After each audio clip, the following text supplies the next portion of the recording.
Hello and welcome to Off the Shelf. Well, I expect you're getting used to this different way of living. I'm beginning to, I think. But for some people, we're finding that life is even busier than it used to be. Certainly people in hospitals who are working so hard, and we're very grateful for everything they're doing. People who are working in care homes. People who are working as delivery drivers.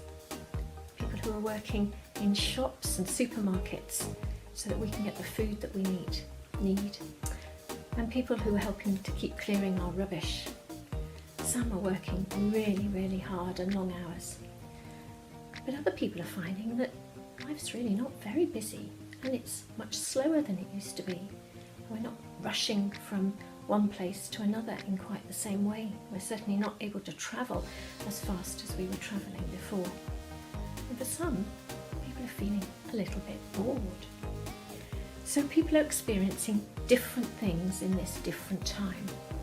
And I want to tell you about a group of people in the Bible who also experienced a very different time. These people were not people who were shut into their houses like we are, but they were shut outside their houses.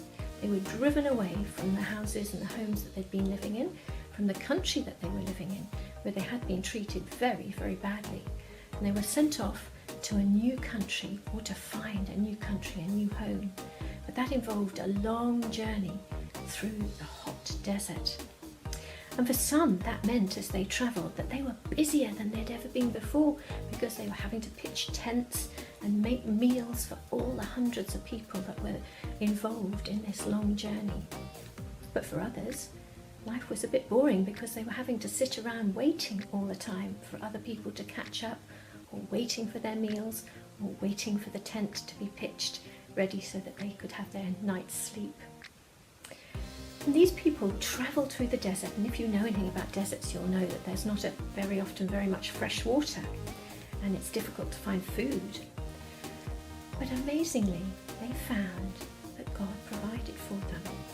They found that fresh water came out of rocks that didn't look as if they had any water hidden behind them.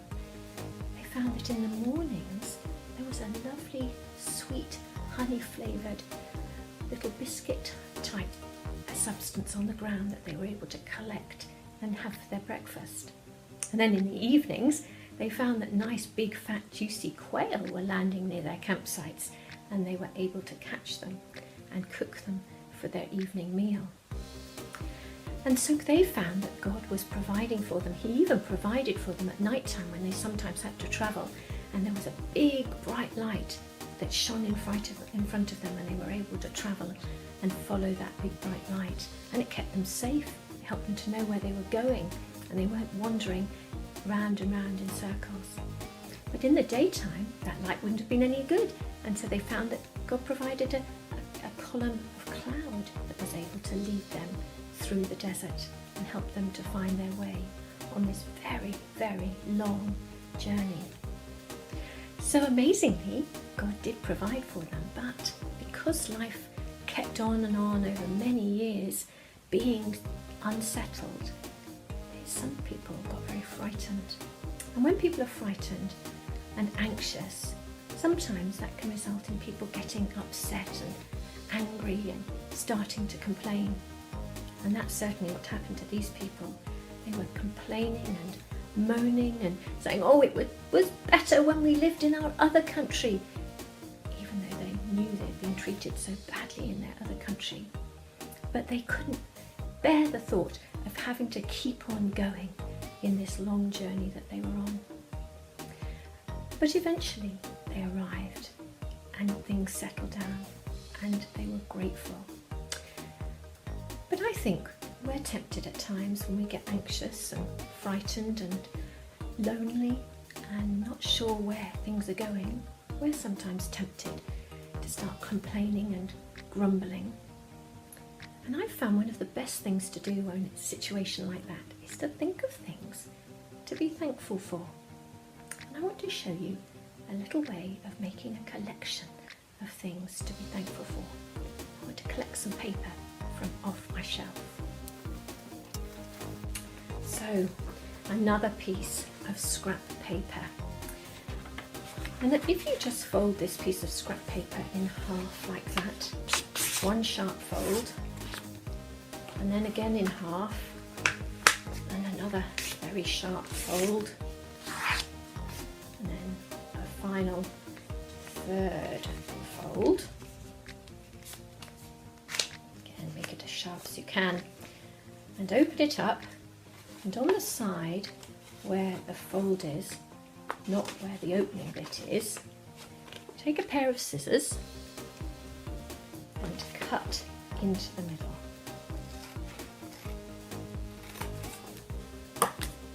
And then open up your piece of paper and you'll see the hole in the middle. And fold it long ways like that. Again, keeping it a nice sharp fold. And then when you push it together,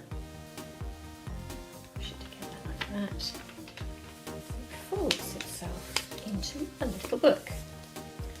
Now I'd like to suggest that you think of things that you could write down in a little book like this. Perhaps on the first page you could write down things that you're grateful and thankful for.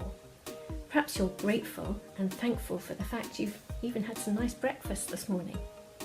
Perhaps you're grateful for the fact that you've been playing games with your brothers and sisters that you'd forgotten about previously. Perhaps you're grateful that you've just got a home to live in, a nice home to be in. Perhaps you might even be grateful that you're able to look out of the window and see the sun and watch the birds. Then you could draw some pictures around on the other side to illustrate what you've written. On the next page, perhaps you could speak to some friends and family, either by a phone or by Zoom or whatever time you use, FaceTime, whatever system you use, and you could ask them, what are they grateful and thankful for? Perhaps they're grateful for the fact that they're still able to go and have some work. Perhaps they're grateful for all the people who are working in the hospitals and in our supermarkets.